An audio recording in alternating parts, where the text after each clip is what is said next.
இலங்கைக்கு 30% வரி என்ற முனையுடனும் அனுரகுமார திசாநாயக்கா என்ற பெயரை அருணகுமார திசாநாயக்கா என தவறாகவும் பொறித்து வெள்ளை மாளிகையிலிருந்து அதன் முதன்மை தலையாரி டொனால்ட் ட்ரம்ப் தனது அஸ்திரத்தை இலங்கையை நோக்கி அடித்து விட்டார்.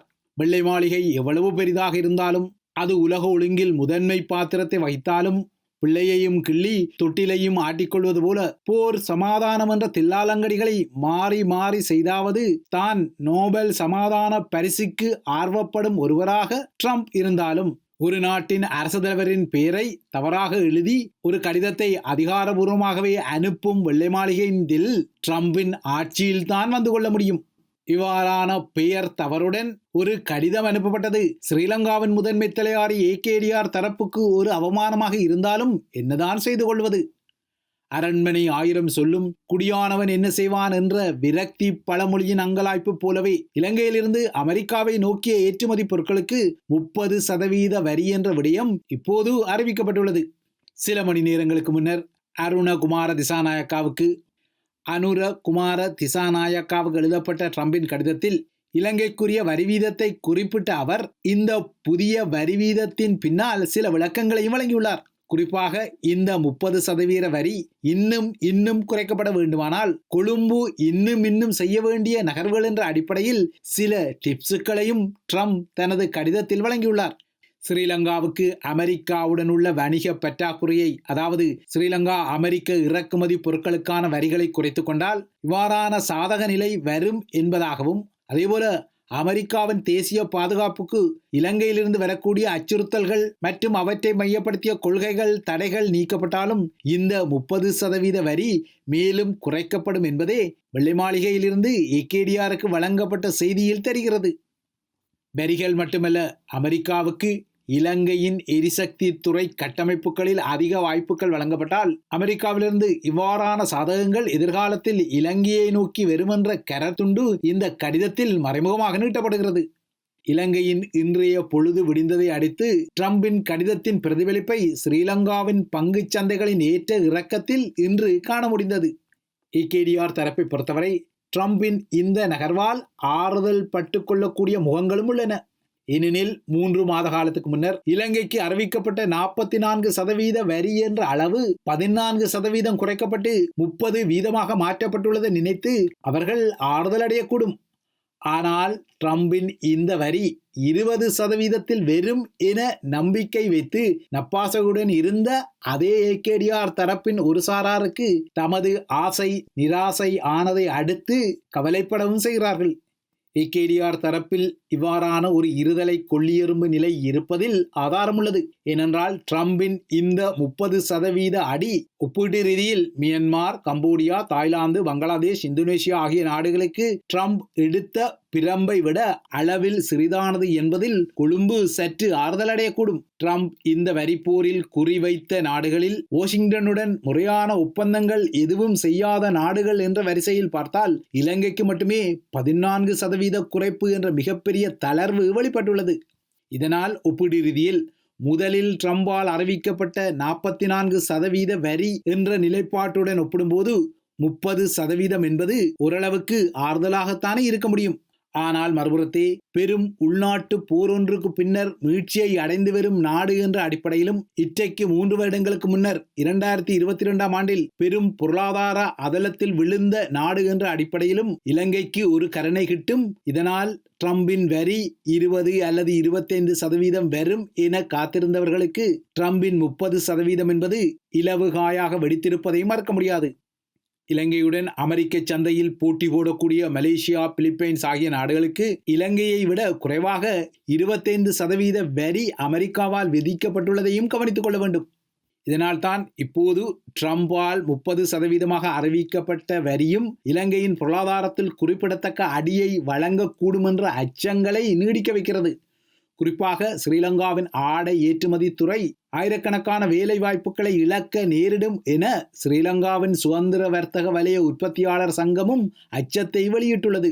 டொனால்ட் ட்ரம்ப் அனுரகுமார திசாநாயக்காவுக்கு அனுப்பியுள்ள இந்த கடிதத்தில் அமெரிக்காவை நோக்கிய இலங்கையின் ஏற்றுமதி பொருட்களுக்கு தற்போது அறிவிக்கப்பட்டுள்ள 30% வரி இன்னும் குறைய வேண்டுமானால் ஸ்ரீலங்காவும் இன்னும் அமெரிக்காவுடன் நெருங்க வேண்டும். ஸ்ரீலங்கா தனது சந்தைகளை அமெரிக்காவுக்காக இன்னமும் அகல திறக்க வேண்டும், அங்கிள் சாமுக்கு அதிக சலுகைகளை வழங்க வேண்டும் என்ற செய்திகள் சொல்லப்படுகின்றன. குறிப்பாக அமெரிக்காவுக்கு இலங்கையின் எரிசக்தி துறையை திறப்பது உட்பட்ட வழிகள் திறக்கப்பட்டால் இந்த 30% வரியும் மறுபரிசீலனைக்கு உள்ளாக்கப்பட்டு 25-20% என குறையும் என ட்ரம்ப் மறைமுகமாக இந்த கடிதத்தில் ஒரு செய்தியை சொல்லாமல் சொல்கிறார். ஒருவேளை இதற்கு மாறாக பதிலடிகளால் எதிர்கொள்ள முனைகிறேன் பேர்வழி என காட்டி ஸ்ரீலங்கா அமெரிக்காவின் இறக்குமதி பொருட்களுக்கு தனது வரியை உயர்த்த முடிவு செய்தால் ஆகஸ்ட் 1ஆம் தேதி முதல் 30% வரியல்ல அதற்கு மேலேயும் அடிவரும் என்ற எச்சரிக்கையும் இந்த கடிதத்தில் மறைமுகமாக சொல்லப்படுகிறது. ஏகேடிஆரின் முதல் பேரான அனுரவை அருண என வெள்ளை மாளிகை கடித வரைஞர்கள் தவறாக பொறித்ததை சரி செய்யாமல் அதில் தனது ஒப்பத்தை ட்ரம்ப் பொறித்து அனுப்பியிருந்தாலும் ட்ரம்ப் ஏகேடிஆருக்கு அனுப்பியுள்ள கடிதத்தின் சாராம்சங்கள் அவற்றுக்குரிய இலக்கில் துல்லியமாக இருப்பதை அதிலுள்ள வார்த்தைகளின் எச்சரிக்கைகள் புலப்படுத்துகின்றன. அதாவது கொழும்பு அதிகார மையம் பெய்ஜிங் மற்றும் டெல்லியை விட இன்னும் வாஷிங்டனுடன் இணைந்தால் தளர்வுகளும் சாதகங்களும் வெறுமென இந்த கடிதத்தில் குறிப்பிடப்பட்டுள்ளது. வாஷிங்டனை பொறுத்தவரை பரஸ்பர வரி கொள்கை என்ற அடிப்படையில் இந்த நகர்வுகள் வெளிப்பட தலைப்பட்டாலும் உள்ளரங்க சூட்சுமங்கள் சில உள்ளன. இவ்வாறான சூட்சும நகர்வுகளை இலங்கை தொடர்பான 2.0 ட்ரம்பின் இந்தோ பசிபிக் ஆட்டத்துடன் சற்று பொருத்தி பார்க்க வேண்டும். கடந்த மார்ச் மாதத்தில் இண்டோ பாக் எனப்படும் அமெரிக்க கடற்படையின் இந்தோ பசிபிக் கட்டளை தளபதி அட்மிரல் சாமுவேல் ஜே பப்பாரோ இலங்கையில் இன்று ஆற்றிய காரியங்களின் தொடர்ச்சியாகவே இந்த நகர்வுகளை நோக்கிக் கொள்ள வேண்டும். அமெரிக்காவின் தேசிய பாதுகாப்புக்கு இலங்கையிலிருந்து எழக்கூடிய குடைச்சல்கள் நீக்கப்பட வேண்டும் என்ற விடய தானங்களை உள்ளடக்கியே ஏகேடிஆருக்கு ட்ரம்பின் கடிதம் வழங்கப்பட்டுள்ளது. அமெரிக்க கடற்படையின் நட்சத்திர தர உயர் அதிகாரிகள் இலங்கை தீவுக்கு செல்வது அரிதான நகர்வுகளாக இருந்தாலும் கடந்த மார்ச் மாதம் கொழும்பில் தங்கியிருந்த அட்மிரல் பாப்பாரோ ஸ்ரீலங்காவுடன் புதிய பாதுகாப்பு ஒப்பந்தங்களை உருவாக்க தலைப்பட்டமை பகிரங்கமானது. ஆனால் அமெரிக்காவின் நட்சத்திர அட்மிரலின் பயணத்தின் பின்னரான சில நாட்களில், அதாவது கடந்த ஏப்ரல் 5 இந்திய பெரியண்ணன் வீட்டின் பிரதமர் நரேந்திர மோடியின் இலங்கை பயணம் இடம்பெற இருந்ததால் கடந்த மார்ச்சில் இந்த விடயத்தில் கொழும்பு வாஷிங்டனுக்கு பெரிதும் பிடிகொடுக்கவில்லை. இவ்வாறான ஒரு நிலையில்தான் இலங்கையில் அமெரிக்கா சாதகமான நிலைமைகளை பெறுவதற்கான கதவுகள் இன்னும் திறக்கப்பட வேண்டுமென மார்க்சிச ஏகேடிஆர் தரப்புக்கு செய்தி சொல்லப்படுகிறது. தந்திரோபாயமாக நோக்கினால் வாஷிங்டனுடன் கொழும்பு அதிகமாக இணங்கிக் கொண்டால் அது இன்னொரு வழியில் தமிழர்களின் உதிரப்பலியுட்பட்ட நகர்வுகளில் அமெரிக்காவின் கிரகணப்படுத்தல் நகர்வுகளை உருவாக்கும் என்பதும் எதிர்பார்க்கத்தக்க ஒரு விடயம். இலங்கை உட்பட்ட சில நாடுகளில் இடம்பெற்ற போர்க்குற்றங்கள் மற்றும் மனித உரிமை மீறல்கள் தொடர்பாக அனைத்துலக ரீதியில் முன்னகர்த்தப்படும் 20க்கும் மேற்பட்ட பொறுப்புக்கூறல் திட்டங்களுக்கு அமெரிக்காவிலிருந்து வழங்கப்படும் நிதி நிறுத்தப்படலாம் என்ற அடிப்படையில் வெள்ளை மாளிகையில் அதன் பாதீட்டுக்குரிய பிரிவின் பரிந்துரை கடந்த மாதம் வெளிப்பட்டிருந்தது. இந்த பரிந்துரை தொடர்பாக அமெரிக்க இராஜாங்க திணைக்களம் நாளை ஜூலை 11ஆம் தேதி தனது தரப்பு வாதங்களை முன்வைக்க உள்ளது. அமெரிக்காவின் இராஜாங்க செயலாளர் எனப்படும் வெளியுறவு அமைச்சர் மார்க்கோ ரூபியோவை பொறுத்தவரை இலங்கை உட்பட்ட நாடுகளின் போர்க்குற்றங்கள் மற்றும் மனித உரிமை மீறல்கள் தொடர்பான பொறுப்புக்கூறல் திட்டங்கள் தொடரப்பட வேண்டும் என்ற நிலைப்பாட்டுடன் இருப்பதாகவும் இந்த நிலைப்பாட்டுக்குரிய வாதத்தை நாளை அவர் முன்வைக்க உள்ளதாகவும் இராஜாங்க திணைக்கள செய்தி கசிவுகள் குறிப்பிடுகின்றன. எனினும் நாளை மார்க்கோ ரூபியோ இந்த விடயத்தில் தனது தரப்பின் எதிர்வினையை வெளிப்படுத்திய பின்னர்தான் உறுதியாக எதனையுமே சொல்லிக்கொள்ள முடியும். ICC எனப்படும் அனைத்துலக குற்றவியல் நீதிமன்றம் இஸ்ரேலை கடுமையாக குறிவைப்பதால் வெள்ளை மாளிகையில் உள்ள ட்ரம்ப் அந்த கட்டமைப்பை வெறுத்துக் கொள்கிறார். ICCயில் அமெரிக்கா ஒரு உறுப்பு நாடாக இல்லாமல் விட்டாலும் அனைத்துலக குற்றங்களுக்குரிய நீதியை நிலைநாட்டுவதற்காக ICC உட்பட்ட அனைத்துலக தீர்ப்பாயங்களுக்கு அமெரிக்கா நிதியுதவி செய்தே வருகிறது.